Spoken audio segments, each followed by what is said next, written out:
What's up guys, it's your boy Rod from DBZSHFIGS.com. Welcome back to the channel, the spot for everything Dragon Ball SH Figuarts. Today we have a unique video as we're taking on the 10 hottest takes in Dragon Ball SH Figuarts as presented by the members of the Discord server for the channel. If you want a chance at your hot take being featured in the next episode, make sure you join the Discord server. Today, I'm ranking the 10 SH Figuarts hot takes from 10% mild all the way to 100% nuclear heat. Without further ado, let's get started with the 10% pick, which is the coldest one.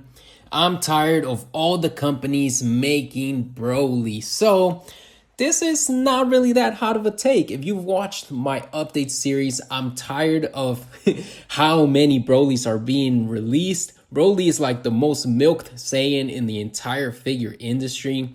We've gotten a ton of them from S.H. Figuarts official releases like the Broly 1.0, 2.0, Full Power Broly, Super Saiyan Broly, Angry Face Broly, Event Exclusive Broly. And then you have all the third-party companies coming out with Brolys. You got Demoniacal Fit, you got Beast Deities, everything in between. There's so many damn Brolys, and yes, of course, I do love Broly. I'm not a Broly hater at all. He's one of the coolest characters in the entire series. However, we love Broly, but maybe take a break and let, maybe some new coolers or maybe an Omega Shenron, like, release something interesting. I'm tired of these Brolys.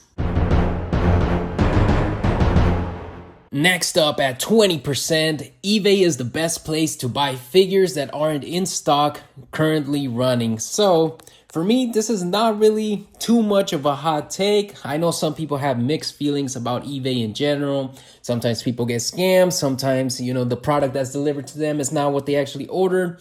But if you're smart about it and you don't, take deals that are too good to be true and you stick to reliable people with good ratings, you could really get some really good deals on these figures. I'll be honest myself, I get most of my figures from eBay because, they tend to have availability on every single figure. Sometimes you get really, really awesome prices, especially if you go through the bidding process. I think that's the best way to get Dragon Ball SH Figuarts at a cheaper price.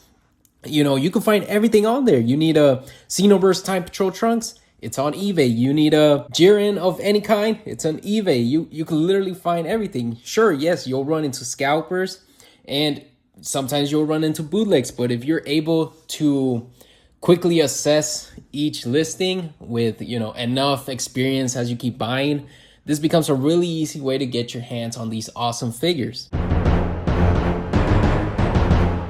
Next up at 30%, getting a little warmer now. So 99% of soft goods don't look good on Dragon Ball Z figures. Only exception I can think of is Tonsen Trunks jacket and Piccolo Gohan capes. And this is brought to us by Tyler Eva 143 in the Discord server. So I'll be honest, I'm not really like the biggest fan of soft goods in Dragon Ball SH Figuarts. Like Tyler mentioned, capes are amazing. I think they're definitely an upgrade when they have the bendy wire instead of just being hard plastic or soft plastic. But when you start going into like shirts and pants and stuff, to me, in my opinion, the figures start to look a little weird.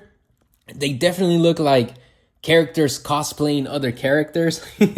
Soft goods in other lines like Mesco, Hot Toys, they look great because those lines are based on real clothing.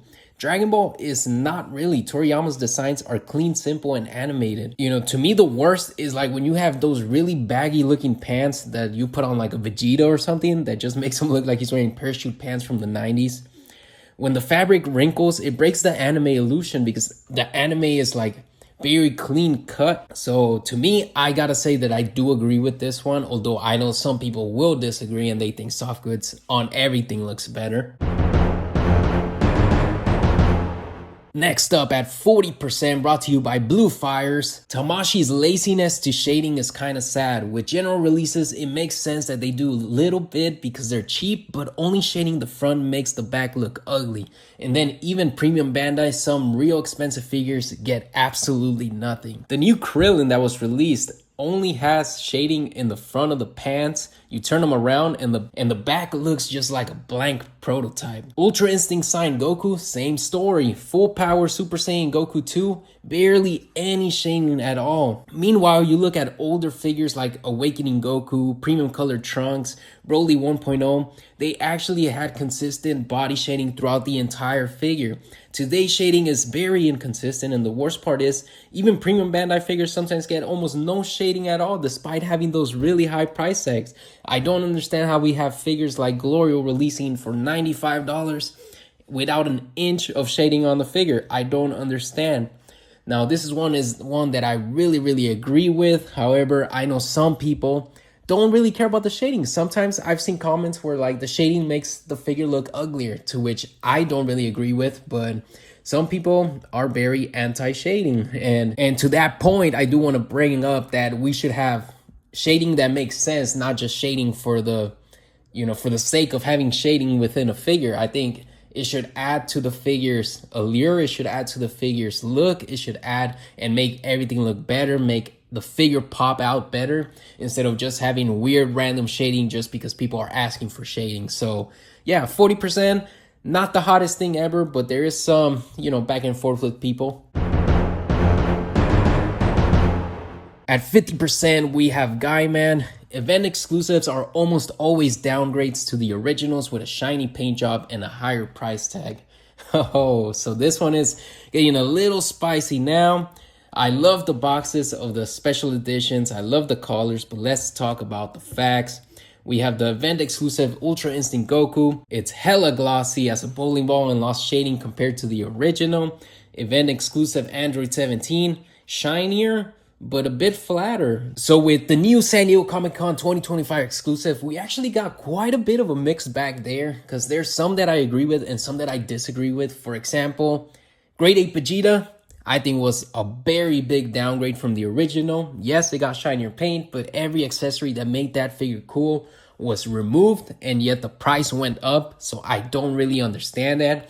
Then we have ones that are opposite, like, Demon King Piccolo, who got the brand new shiny paint. However, he got a really cool looking throne as opposed to the original that had, the rice cooker. I think that one, in my opinion, was an upgrade just because the throne, I think, looks very amazing.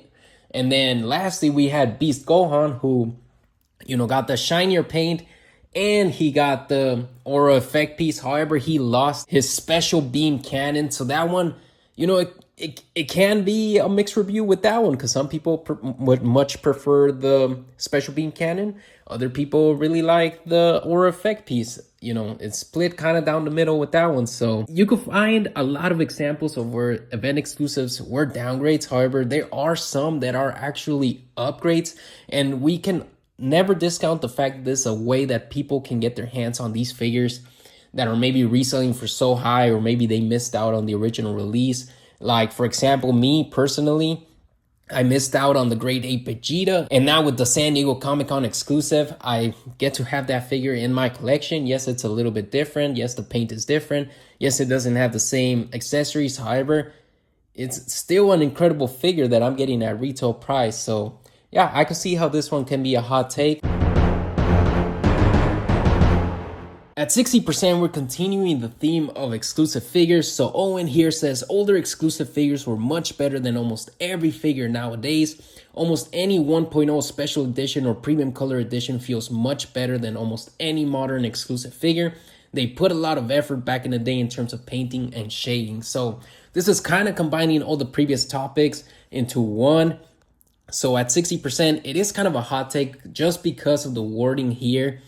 Every older exclusive figure is better than every figure nowadays. So, that's a lot to unpack there. Like articulation wise, look wise, I much prefer the newest, 3.0, 4.0, as well as I like that they have a much better anime look to them. 1.0s did have a lot more tender care and love.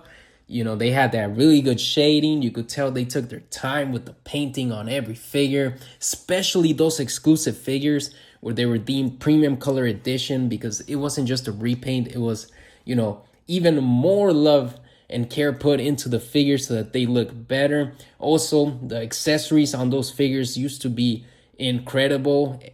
They all used to have like a base or a really cool looking blast effect piece, or whatever they felt like adding in there. It just felt like they're packaged much better.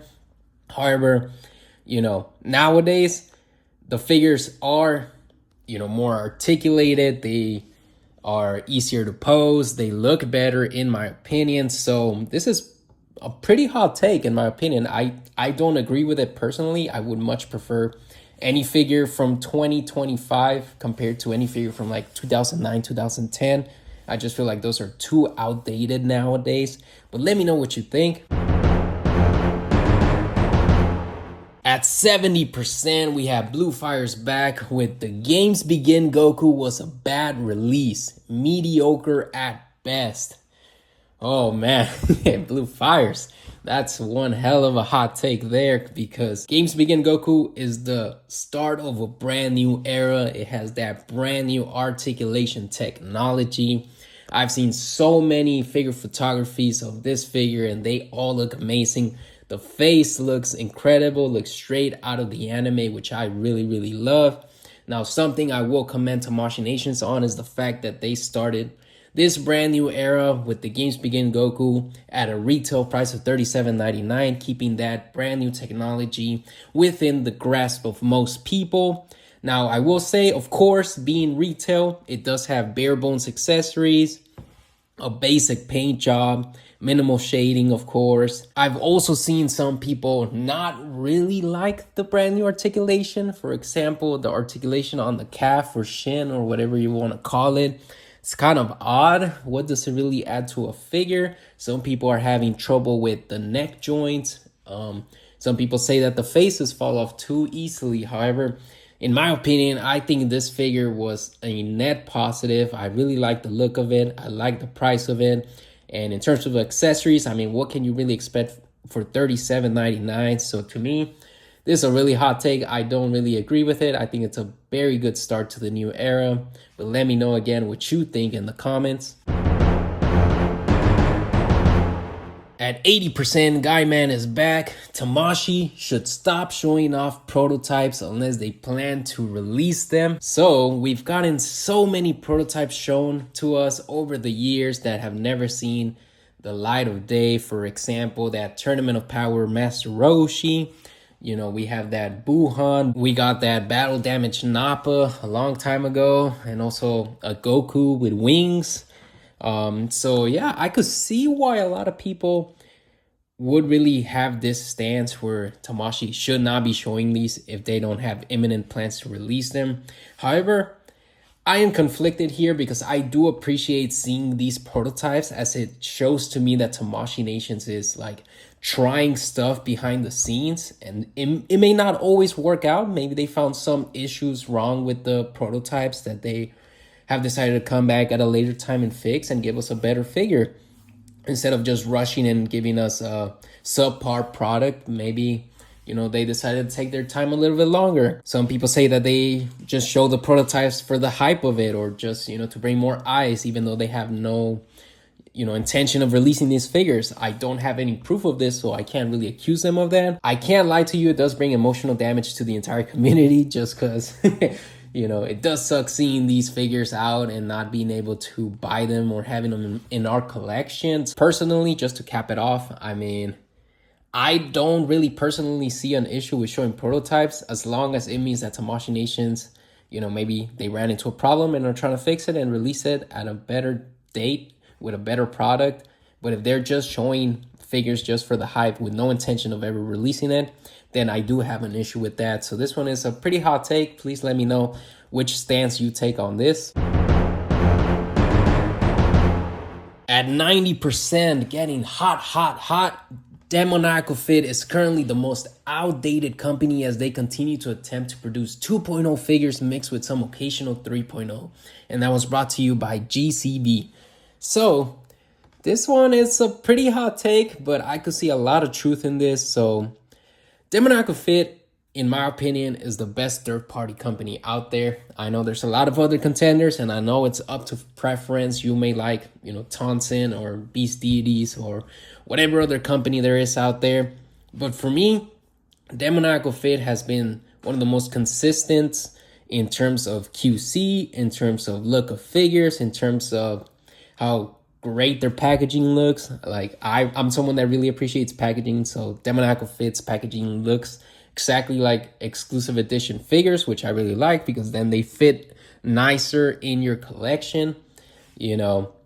I think there is a lot of truth to this statement here. However, they do tend to overuse the 2.0s, which is something that the community really drags on the official releases for. The 2.0 era lasted so dang long, with every Goku being 2.0, every Vegeta being 2.0, until now, the year 2025. We finally stepped up. We kind of got some 3.0s and then skipped over to 4.0 or 3.5, whatever you want to call them.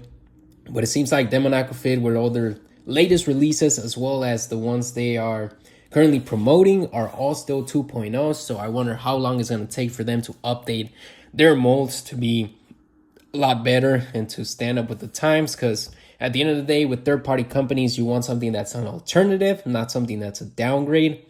And that's something that I hope they take to heart with that. We don't want to go back in time and get worser figures.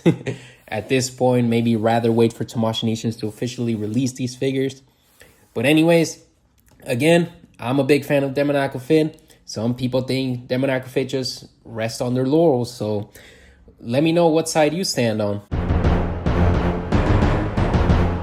And then lastly, 100%, the hottest of the hottest of the hottest takes. We have C3_LOS with Tamashii isn't doing a good job with the Dragon Ball line, knowing the potential of the Dragon Ball line.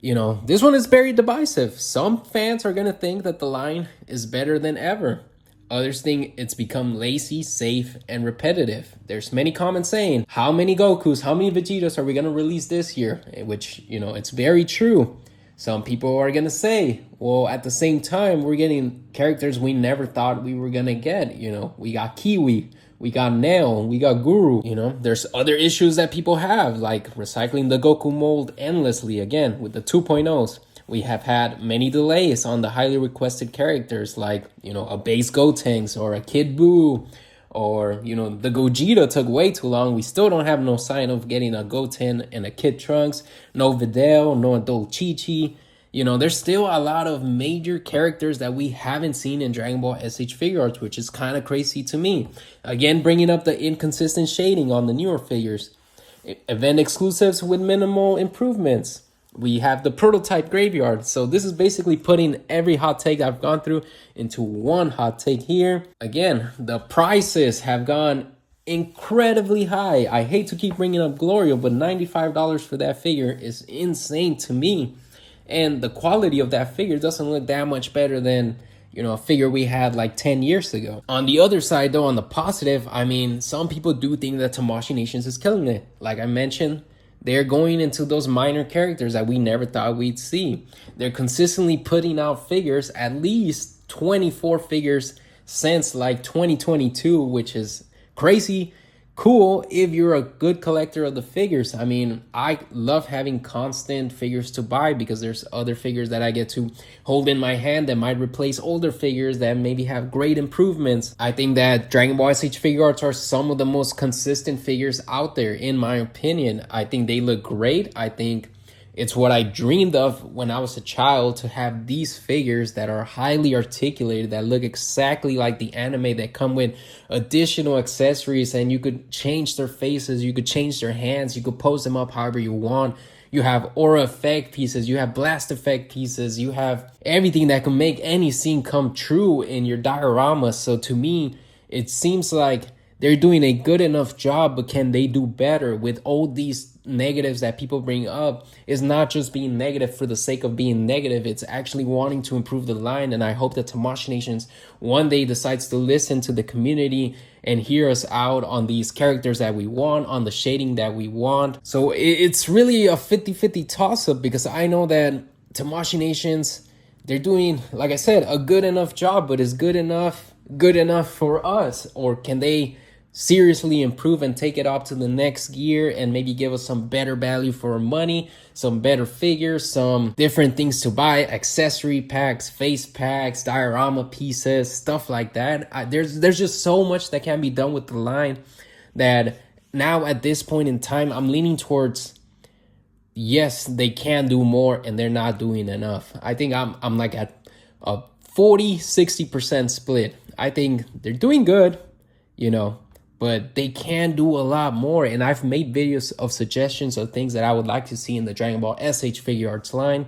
So hopefully maybe one day they see a video like this or videos I've made in the past and be like, okay, this is what the community wants. Let's step it up a notch. But anyways, that's the full list of 10 Dragon Ball SH Figuarts hot take, ranked from barely warm to Planet Vegeta explosion levels of hotness. So which ones do you agree with? Which ones do you disagree? Leave it in the comments below. And again, if you want a chance to be featured in the next installment of the hot takes, make sure you join the Discord server, link in the description. Hope to see you in there. But anyways, like always, just know that I really appreciate you and I hope you have a nice rest of your day.